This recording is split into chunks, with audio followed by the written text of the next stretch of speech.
Greetings and salutations to all you folks out there. I have a very interesting game for you, but first, just a little heads up, Project Insanity has launched. There is a link below this video to the forum topic for it. I need you guys' feedback and support on this as we try to gain some publicity in a minor way for my channel, in a major way for the FAF community. Going to try and get in touch with some of the major YouTubers and gaming channels and try to get some awareness raised of an upcoming tournament that I want to host. So head on over that way, read up on it, let me know what you think, and if you think it's a good idea or we can change it into something that you think is a good idea, lend your support. We really need it. All right, the map is Twin Rivers, and the players are the RoundTabler and Vortex. I'm sure all of you know Vortex, and quite a few of you know RoundTabler. Now, the thing about this match is, you can see we have a matchup, 1,200 versus 2,000, Cybern versus Seraphim. Now, that is a huge gap, but I can tell you right off the bat that Vortex is absolutely hammered. So effectively, this is Drunk Pro versus Average Joe, and we get to see the fallout from this game. I'm going to go ahead and jump right in here. Vortex, of course, Seraphim, and forgetting to build his land factory until 50 seconds into the game, giving RoundTabler a massive head start. He's going to zip up here to grab this mass. Of course, you manually reclaim the two halves of the transport. I would also grab this Tech 2 tank and then attack move the rest. He's going to throw up some power generators. Looks like he's going for second air and third land. Vortex is going first and second land. I imagine he's decided that since he's lost the element of surprise, he is going to go for double land because the first bomber out of the second air factory would pretty much just be a waste at this point.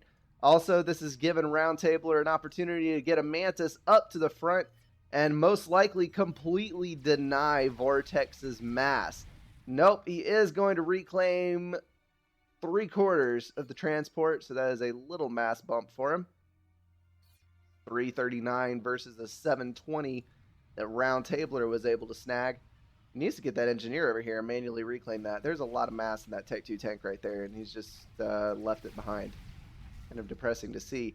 And a successful run by denial for Tex.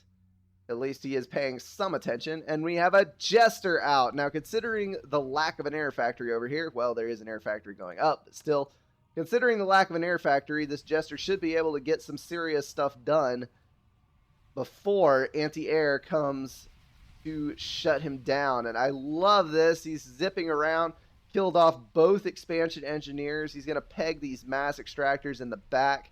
He needs to get these interceptors over there, though. And a bomber coming in for Vortex. And that Jester is going to be a cheeky son of a gun and dive directly into Vortex's base and start attacking the air factory. Not sure what the deal was there. That Jester is down, but I think it was well worth the mass, considering that he killed off 2 expansions and 2 mass extractors and some engineers with it. So, well done for RoundTabler. Far, far ahead of Vortex, I am sad to say. However, hopefully the 2K experience will kick in at some point and help him overcome these odds. Vortex saying, it's hard when you start a minute behind and you're drunk. Well, I kind of agree, but that's your own fault, so. No complainy-plainy. And he's going to try to chase down those units with his ACU. Not sure why, but there he goes. RoundTabler. He rename his ACU. Kling. Can't read it.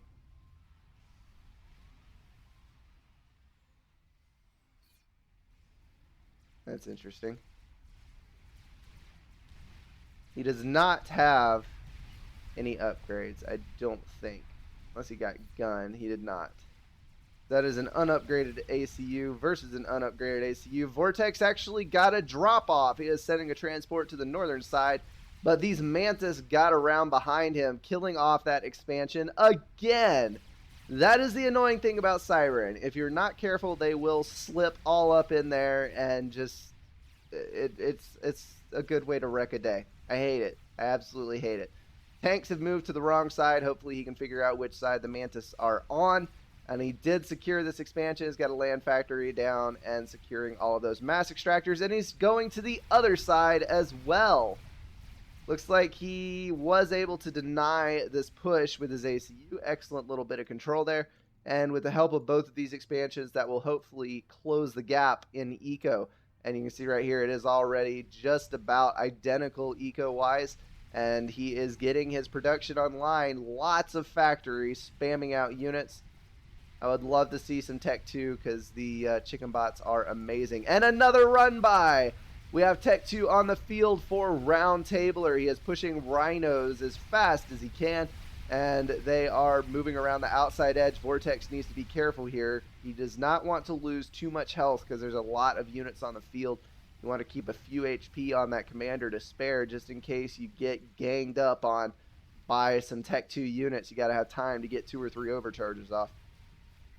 I'm sure, yes, he did remember to build his power storage, although he is borderline power stalling. He really needs to get some more PGens online.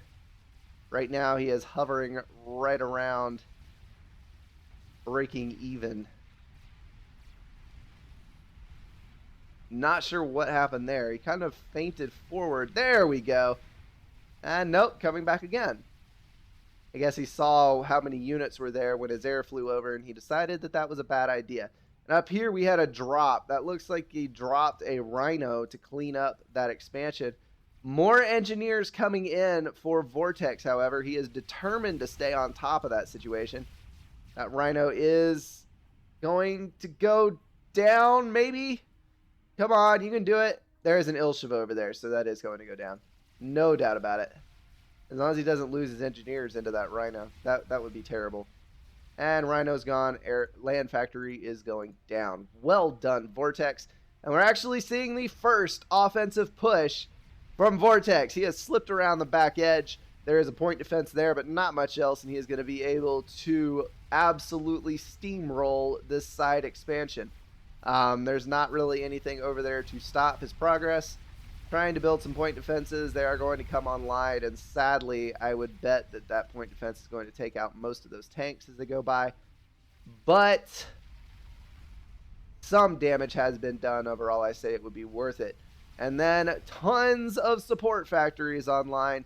RoundTabler has shifted almost completely to Rhino spam. He has decided that he's had enough of the Mantis.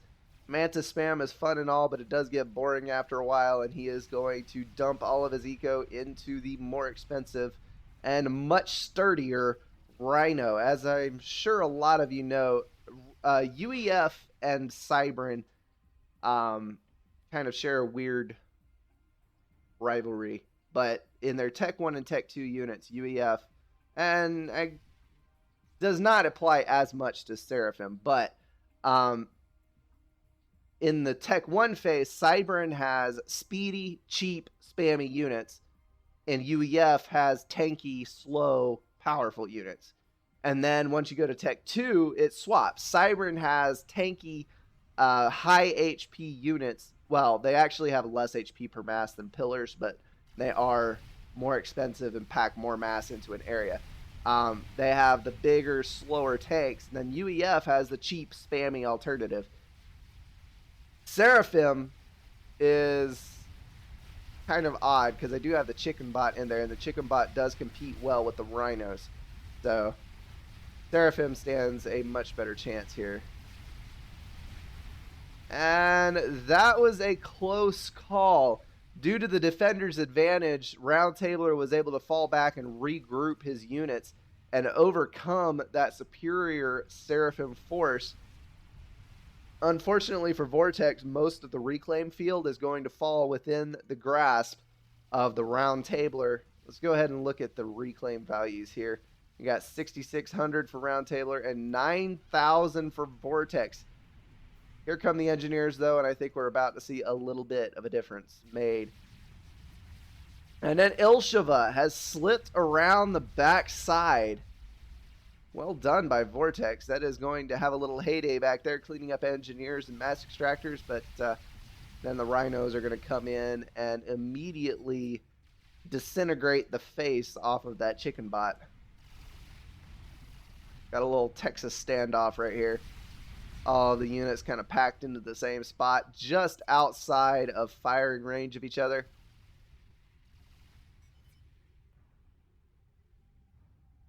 And Vortex, I think, has officially overcome his initial disadvantage and is now sitting on superior map control, superior eco. Well, no, actually, it's just about even. I think reclaim-wise, he's a little bit ahead, though, so I can confidently say that he is slightly ahead. And his production is now matching the RoundTablers. So here is where the rubber is really going to hit the road. RoundTabler has got to prove that he can hold steady with Vortex if he's going to pull this one out. Vortex has a much lower concentration of units on the northern side, and I think the RoundTabler is actually going to be able to break this hold up here. But on the southern side, we do have a push from Vortex. However, bricks are now on the field, and we have a engineer war here.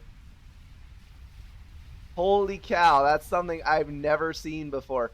Vortex denied a TAC launcher with 2 Tech 1 engineers. How is that for fancy? That is something that I have never before in my life seen in this game, and that was very well done on his part. I have a TAC missile problem and I don't know how to solve it. I will send engineers, because engineers beat everything. And then we've got TAC launchers up here for Vortex. That is going to have a pretty significant reach into that base. Unfortunately, there is TAC defense. So he's going to have to watch his targets carefully and or snipe off the TMD in order to get a clean hit. All right, the units. Oh, I missed this.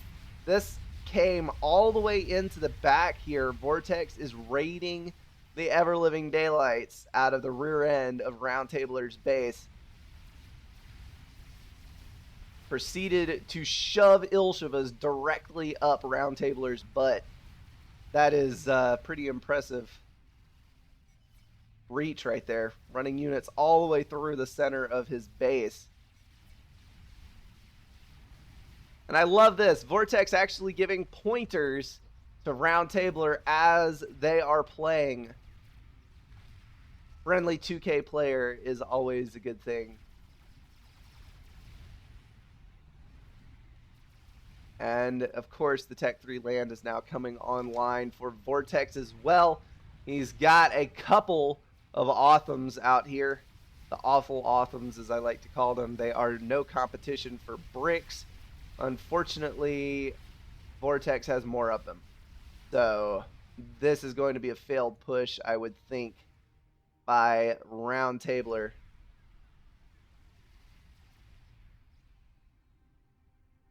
All right, RoundTabler has been pushed slightly off balance here. He is trying to recover his control of this side of the map. Vortex, on the other hand, is continuing to tech up rapidly. Far, far ahead in eco. I think at this point we can pretty well say that he is toying with the RoundTabler and encouraging him to make progress. This is the best way to advance, folks. Find yourself a drunk 2K player and have some fun. Maybe you will get some pointers out of it. And we've got a couple of trebuchet hits on these groups of units. The bricks are going to pull a pretty good denial of advance, but they are going to go down. Only 1 brick left on this side. I think he has too many trebuchets. And of course, he needs to stop moving them. Trebuchets cannot fire while they are moving, so he's losing any advantage he would have had with those trebuchets by constantly swarming around with them. There's a fire beetle sitting there. I wonder where that thing came from. And Vortex is now on the march, but we have whalers in the sky for RoundTabler. He has decisively taken air control, and he is pushing Tech 3 gunships. He has bricks on his doorstep, point defense, trying to save himself. Maybe he can get it together in time. He's got 2 whalers in the air working on more bricks and another. That is a strat bomber, actually. Nicely done on that. He's going to run that Strat Bomber in where he pleases. He needs to turn on the stealth, though. He's going to start cleaning up some of these units that have been pestering him around the edges. Actually, I think that was an auto target. That was not intended. Vortex is power stalling at the moment. Very hard. Did he try to push? He's upgrading the Tech 3 Air without sufficient power. This is the power of alcohol, folks. This is what you do when you're drunk. And Interceptors making a mad dash for those Whalers, but they are going to fail. However, the sheer number of Ilshivas and Othams are going to allow some of them to get through. I think Vortex forgot to continue issuing move orders, though, and they are going to stall right there on the doorstep and go down. But that did effectively clean out the entirety of the right side for the RoundTabler, so he is at even more of an eco disadvantage than he was before. Going to really have to get on this to get back up. He's got 4 Strat Bombers. I am sensing a last-ditch snipe here. There is Tech 3 Mobile SAMs around the field. There are Tech 3 Mobile SAMs around the field for all you grammar Nazis out there. And 4 Strat Bombers I don't think is enough to kill him in one pass. He did engage the stealth. That 3? I could have... the 4th one got snagged on the side. Alright, there are 5 Strat Bombers up now. They're coming in for a run on Vortex. And all of them are going to connect, leaving him with 2,000 health. Sam's trying to knock those down, and boom, down goes Vortex. That is great. That is great. Just goes to show you, if you toy with someone long enough, they might figure out a way to stick a knife in your back. Alrighty, that was RoundTabler versus Drunk Tex, as we all love to call him, and RoundTabler wins that round, although I think he was about to die right here. Not much he could have done about that situation, I don't think. And that is my for fun game of the day. Alrighty, I need replays, guys. Send me your replays of any good games that you may have. I would be happy to cast them for you. And other than that, I am done here. So thanks for watching, guys. I'll see you later.